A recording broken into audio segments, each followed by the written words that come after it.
that's kind of how I came up with the idea of what's missing.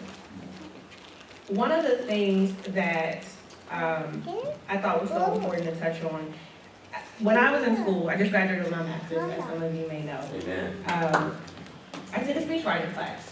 And in my speech writing class, we were asked to analyze a speech by Shonda Rhimes. I'm not sure how many of you are familiar with her, but she is the creator and executive producer of Scandal and How to Get Away with Murder, and she's got this whole set of shows. So she did a speech at Dartmouth University, which was her alumni school, in 2014. And I remember reading the speech in class, and I started to tear up because I felt like it was really applicable to my life and the things that I was kind of going through. So I'll just read just a short excerpt of that, and then I'll get into why I'll tie it all together. So the question was asked, Shonda, how do you do it all? And the answer is this: I don't. Whenever you see me somewhere succeeding in one area of my life, that almost certainly means I am failing in another area of my life. If I am killing it on a Scandal script for work, I am probably missing bath and story time at home. If I'm at home sewing my kids' Halloween costumes, I'm probably blowing off a rewrite I was supposed to turn in. If I am accepting a prestigious award, I am missing my baby's first swim lesson. If I am succeeding at one, I am inevitably failing at the other. That is the trade-off. That is the bargain one makes with the devil that comes with being a powerful working woman who is also a powerful mother. You never feel 100% okay. You never get your sea legs. You are always a little nauseous. Something is always lost. Something is always missing. Now, when I originally heard the speech, I said, I feel like that. I feel like I'm always really killing it with Tori and like really not killing it at my job or not killing it in my schoolwork or not being the best wife that I can be. But when I analyzed it more as I started to read for today, I realized that in all this, Shonda and I have a very different set of priorities. Aside from the fact that we're in two totally different pay grades as well, and tax brackets. I realized that in everything that she mentioned, not once did she mention time with God. And so it started to hit me that of course you never feel 100% okay. Of course you never get your sea legs and you're always nauseous. And of course something's always missing. Of course something is always lost. It's going to forever be lost because you're not finding the time to communicate with God. So that brings me to my passage today. We're going to turn to Job 22, and we are going to start at verse 21. And the reason why I chose this passage is because I think it speaks to what it truly means to set aside the things of this world and to have complete and total time for you, Lord. So 21 says, yield now and be at peace with him, thereby good will come to you. Please receive instruction from his mouth and establish his words in your heart. I'm going to stop at 22 for a second. Yield now and be at peace with him, thereby good will come to you. Amen. I actually sat down at JJ's computer and stole his log off software that he loves so much. And I did a little bit of research on the word yield and on peace.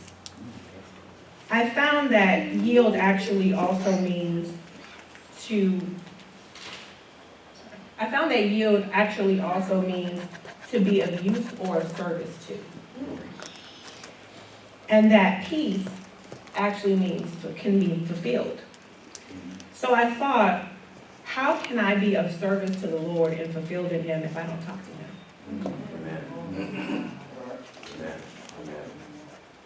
And verse 22, please receive instruction from his mouth and establish his words in your heart. Amen. It's almost as if Eliphaz, who is talking to Job at this point, who's one of his friends, is begging and pleading with him. Receive instruction from the Lord. Let him direct you. In order for you to know God, you have to follow his direction. That's right. And I think what happens is we get so busy, myself included, school, I have 2 jobs, I am a mom, I'm a wife, in addition to being Pastor JJ's secretary, his personal assistant, you know, the bearer of all things, his personal chef, and, you know, his housekeeper and all that kind of stuff. I'm need some reparations, so we'll talk about that later.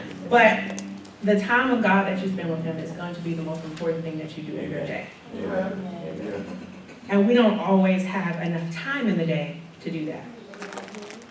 And so aside from trying to clone myself, because I don't think I would have the time to do it, I have to figure out, and I'm ministering to myself, how to do that. So if you look at verse 23, it says, if you return to the Almighty, you will be restored. Yes. If you remove unrighteousness far from your tent and place your gold in the dust, Yes. and the gold of Ophir among the stones of the brooks, then the Almighty will be your gold and choice silver to you.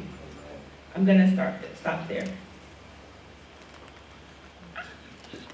We may not think it's unrighteous, the things that we do, because it's our everyday. I have to get up. I have to get my daughter ready for school. I have to drop her off at daycare. I have to go to work. Yeah. Some Saturdays I have to get up to go do my inroad stuff with my kids. I have to answer emails. I have to come back home. I have to go to the gym. I have to cook dinner. I have to wash clothes. I have to clean my house.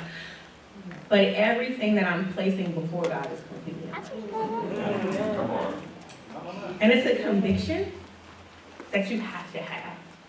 And it's hard because for me, and I'm sure for many of you, life doesn't stop, right? You have to find that time. And part of that means that all the things that, as verse 24 says, place your gold in the dust. There are things that we make gold. Yeah, yeah. My kids are my gold. My Priority. husband's my gold. Like, my family, my job, these things are priorities to me. But in order for me to be able to follow the mission that God has for me, I have to be able to say I'm putting them and burying them and walking away from them. Amen. Amen. It doesn't mean that I don't love them. That's It right. just means that God has to now put my priorities in order. Absolutely. Absolutely.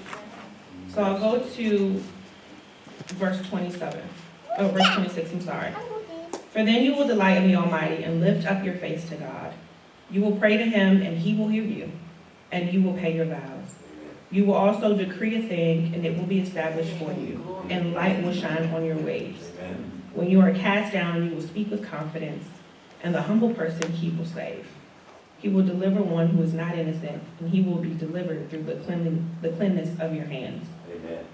And that's just going to be our passage for today. Yeah. But I wanted to mention that because there has to be kind of a subsequent of events, right? Mhm. And the first part of that is that you have to find time to communicate with God. That's it. That's it. Once that happens, he will then establish your priorities. Amen. Amen. He will then establish for you how things should fit into your life. Amen. But that doesn't happen until you have communication with him. That's it. And if you don't know the mission, then how can you successfully be fulfilled? Amen.